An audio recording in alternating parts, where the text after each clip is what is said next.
Digempur roket perlawanan, tank-tank Israel mundur dari Al-Fallujah. Begini kondisinya.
Para pejuang perlawanan Palestina berhasil menghancurkan 7 tank, 3 pengangkut personel dan 5 kendaraan militer Israel.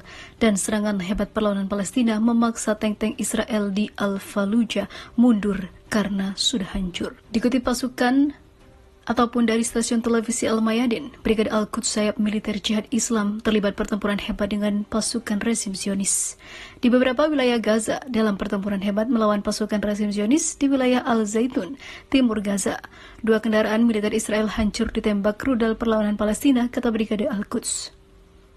Sayap militer jihad Islam menjelaskan bahwa 3 kendaraan militer dan 1 kendaraan pengangkut personel Israel di kamp pengungsi Jabaila juga berhasil dihancurkan dengan rudal dan bom.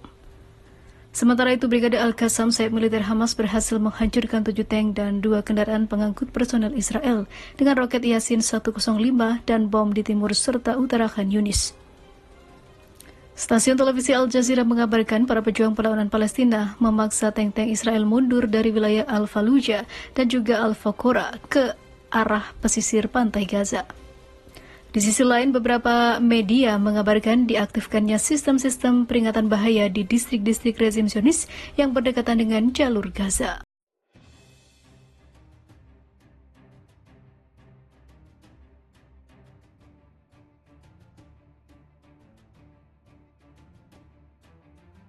Hizbullah intensif tembakan rudal-rudal ke wilayah Israel. Zionis membalas menyerang Lebanon.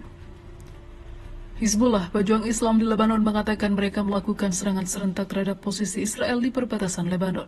Sebagai balasan, tentara Israel mengatakan pesawat mereka akan menyerang sasaran Hizbullah sebagai tanggapan atas serangan sebelumnya di wilayah Lebanon dan menyertai serangan udara tersebut dengan tembakan artileri dan tank.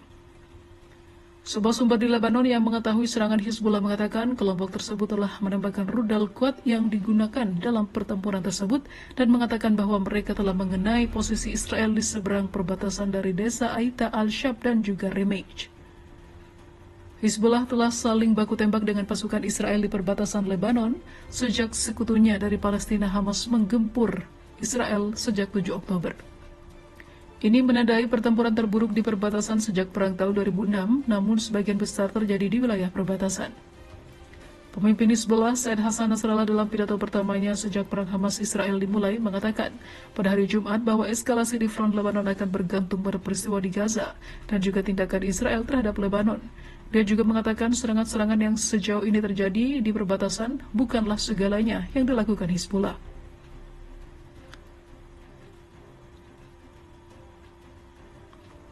Sumber keamanan dan saksi di Lebanon melaporkan beberapa serangan Israel yang terberat pernah terjadi. 2 kolom asap tebal terlihat membumbung di atas perbukitan dekat kota Qiyam di Lebanon dalam video yang dibagikan kepada Reuters oleh warga Qiyam.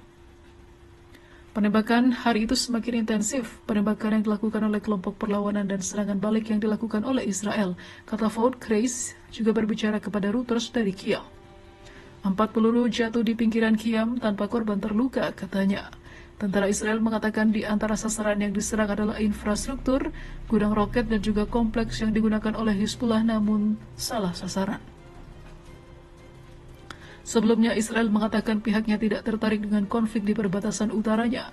Perdana Menteri Israel Benjamin Netanyahu bulan lalu memperingatkan Hizbullah agar tidak membuka front perang kedua, dengan mengatakan bahwa hal itu akan mengakibatkan serangan balasan Israel dengan kekuatan yang tak terbayangkan, yang akan menimbulkan kehancuran di Lebanon.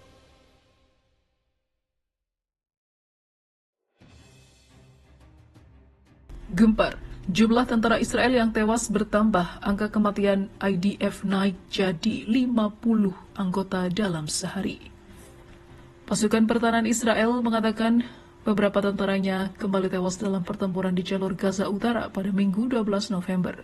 Dalam keterangan resmi, jumlah anggota IDF yang tewas dalam operasi darat melawan Hamas menjadi 44 orang dalam satu hari. Militer menyebutkan nama pasukan yang dihabisi atau terbunuh adalah Mayor Ishak Tarnatan dari Kiryat Malachi dan Sersan Staf Itali Soham dari Rosh Hashin. Keduanya adalah anggota Brigade Komando. Sementara itu, seorang tentara dari unit anjing Okets terluka parah dalam pertempuran di Gaza kemarin, kata IDF. Seperti yang diberitakan sebelumnya, puluhan tentara Israel dinyatakan tewas di jalur Gaza setelah mereka memperluas serangan darat di daerah kantong yang diblokade. Menurut pernyataan militer Israel, seorang anggotanya kembali gugur yang merupakan prajurit dari Batalion 8219 Korps Teknik Tempur dan Pertempuran di jalur Gaza Tengah. Selain itu, sebanyak 260 IDF terluka sejak mereka memulai operasi darat di jalur Gaza pada 27 Oktober. Sebagai informasi, Tel Aviv mulai menyerang jalur Gaza setelah milisi Hamas melakukan serangan mendadak yang belum pernah terjadi sebelumnya. Selain banyaknya korban jiwa yang berjatuhan dan pengungsian besar-besaran, pasokan kebutuhan pokok bagi 2,3 juta penduduk Gaza semakin menipis akibat pengepungan Israel dan juga blokade total di wilayah itu. Maka dari itu, PBB mengatakan jika Israel dikategorikan sebagai penjahat perang dan Perdana Menterinya kini tengah diincar.